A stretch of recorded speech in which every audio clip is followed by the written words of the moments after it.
আসসালামু আলাইকুম প্রিয় দর্শক, কেমন আছেন? আশা করি ভালো আছেন। প্রিয় দর্শক, আশুলিয়ায় ভোট কেন্দ্র দখল চেষ্টার অভিযোগে বিএনপির ১৩ নেতাকর্মী আটক। চলুন বিস্তারিত জেনে নিই যুগান্তরের রিপোর্টের মাধ্যমে।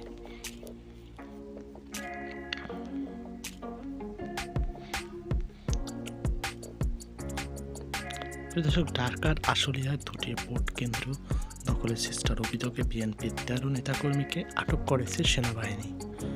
পরে তাদের আশুলিয়া থানা পুলিশের কাছে হস্তান্তর করা হয়। বৃহস্পতিবার ১২ই ফেব্রুয়ারি রাত ১২:৩০টার দিকে সেনাবাহিনীর টহল দল দামসোনা ইউনিয়নের ৫ নম্বর ওয়ার্ডের নতুন নগর new model school and college ভোট কেন্দ্রে অভিযান চালিয়ে ৯ জনকে আটক করে।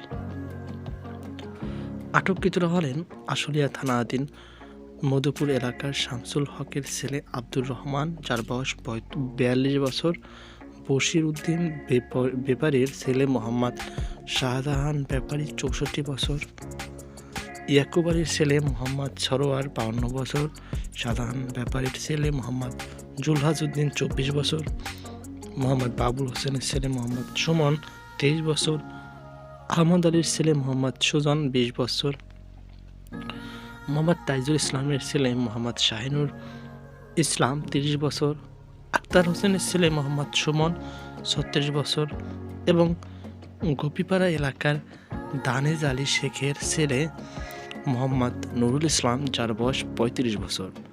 তারা সবাই বিএনপির মনোনীত প্রার্থী ডাক্তার দেওয়ান মোহাম্মদ সালাউদ্দিনের বাবুর সমর্থক বলে জানা গেছে।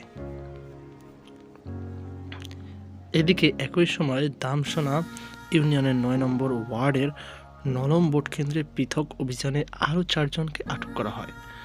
আটককৃতরা হলেন নরম বাগবাড়ি এলাকার ইউসুফ আলীর ছেলে মোহাম্মদ মন্টু মিয়া, নলাম পানপাড়া এলাকার মোহাম্মদ আলী হোসেনের ছেলে মোহাম্মদ জুয়েল মিয়া, একই এলাকার লোকমান হোসেনের ছেলে কবির হোসেন এবং মজিদ ব্যাপারীর ছেলে রাকিব হোসেন। তারাও একই প্রার্থীর সমর্থক বলে জানিয়েছে আইনশৃঙ্খলা বাহিনী।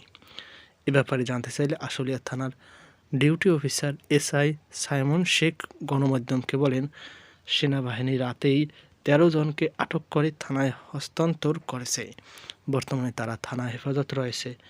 যাচাই বাছাই শেষে ঊর্ধ্বতন কর্তৃপক্ষের সিদ্ধান্ত অনুযায়ী তাদের বিরুদ্ধে প্রয়োজনীয় আইনগত ব্যবস্থা নেওয়া হবে। নির্বাচনের পরিবেশ স্বাভাবিক রাখতে এলাকায় সেনাবাহিনী ও পুলিশ টহল জোরদার হয়েছে বলে সংশ্লিষ্ট সূত্রে জানা গেছে।